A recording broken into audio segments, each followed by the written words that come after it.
Welcome to Wellness Tools Reconsidered, a series of conversations that explores how established wellness practices get better when we add an understanding that cuts down on the effort. This installment focuses on expressive arts therapies, reliable, well-known methods people use to skillfully handle their feelings, manage tension, and deal with everyday life. These methods are effective, no question about it. The simple but often missed point we're discussing is, how is the process changed, and how do the tools feel easier to use when you grasp the true origin of your difficulty? This isn't a manual or a collection of new techniques. It's a thoughtful talk about insight, the amount of effort required, and how the work you already do can feel less demanding without needing to switch out your practices.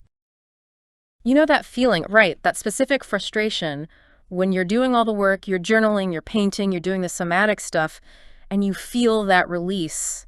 It works. Oh, yeah. But then, I don't know, a few weeks later, you find yourself sliding right back into that same emotional pothole. That's it.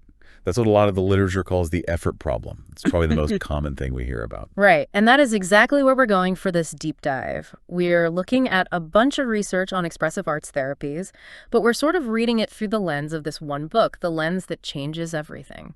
And the goal here, just to be clear, it isn't to knock the tools. I mean, the evidence is overwhelming. Absolutely not. Expressive arts therapies work. They work precisely where traditional talk therapy sometimes, hits a wall. The prefrontal cortex. Exactly. Because these deep emotional patterns, they don't really live in our logic centers. They live in the body, in the limbic system. Yeah, you can't really think your way out of a nervous system problem. It's like bringing a calculator to a knife fight. That's a good way to put it. Yeah. So these arts, visual, movement, sound, they just kind of bypass the analytical gatekeeper. Okay, so let's break that down a bit because the sources are pretty clear on how each one works differently. Like visual art. It's not just making a picture. No, it's about externalization. Yeah. You're taking this big, scary internal feeling and you're giving it a shape, a form, something outside of you. So you can look at it. It creates distance. Right. And then you have something like music and sound, which is totally different. It works on like vibration and rhythm. It can organize your emotional state without needing any kind of story. Which is the total opposite of writing, where the story is the whole point. But the key thing the research says is that it's not about getting the facts right. Not at all. It's about emotional truth. It lets you rewrite the story you've been telling yourself about what happened. And then finally, there's movement. I mean, the body keeps the score, right? Movement therapies are all about releasing the tension that's just stored in our muscles. Words can't touch that stuff. Exactly. So we've got this whole toolkit of what you'd call bottom-up approaches. They regulate the nervous system, they discharge all this pent-up energy, and they definitely work. And this is the pivot. If they are so good at releasing the energy, why does the energy keep coming back? Why does it reload? And that's where this idea from the lens that changes everything comes in. It frames most of this work as downstream work. Downstream, as in you're dealing with the effects, the aftermath. Precisely. You have a stressful thing happen, your body has a reaction, and then you use the art to process that reaction. You're cleaning up the spill, which is vital work. You have to clean it up. But it doesn't stop the bottle from getting knocked over again next week. That's the thing. Yeah. The book argues that unless you look upstream to where that initial meaning was made, you're just going to be bailing water out of the boat forever. Okay, let's use the example from the book because that made it really click for me. The idea of a person with a pre-verbal learned belief that, connection is unsafe. Right. Maybe from a childhood where, getting attention was actually a dangerous thing. So now they're an adult, they get invited to a party, and their entire nervous system just starts screaming, danger! And the downstream way to handle that is to use their tools. Maybe they sketch out their anxiety or do a movement practice to settle themselves down enough to actually go to the party. Which is a win? I mean, they went to the party. It is a win.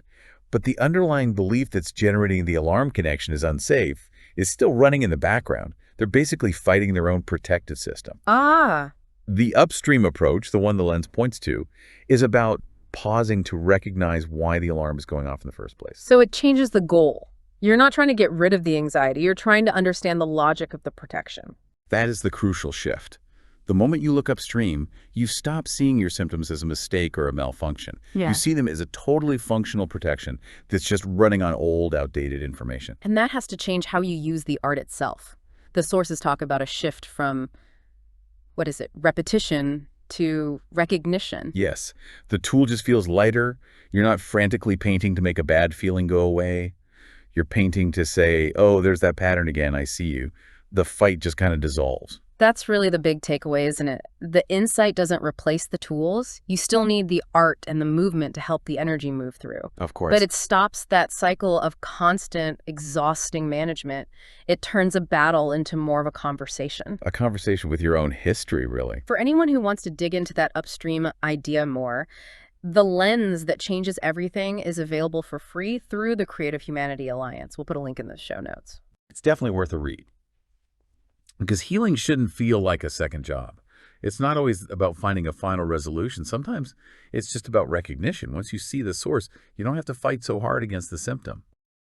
As we close, it's worth saying clearly, insight doesn't replace tools. What it changes is the relationship to them. When struggle is understood not as a personal failure, but as something that formed for understandable reasons, effort often softens. The tools you already trust begin to feel more supportive and less corrective. If you already use these practices, there's nothing new you need to adopt. This conversation is simply an invitation to see the work differently and to notice what changes when recognition replaces constant management.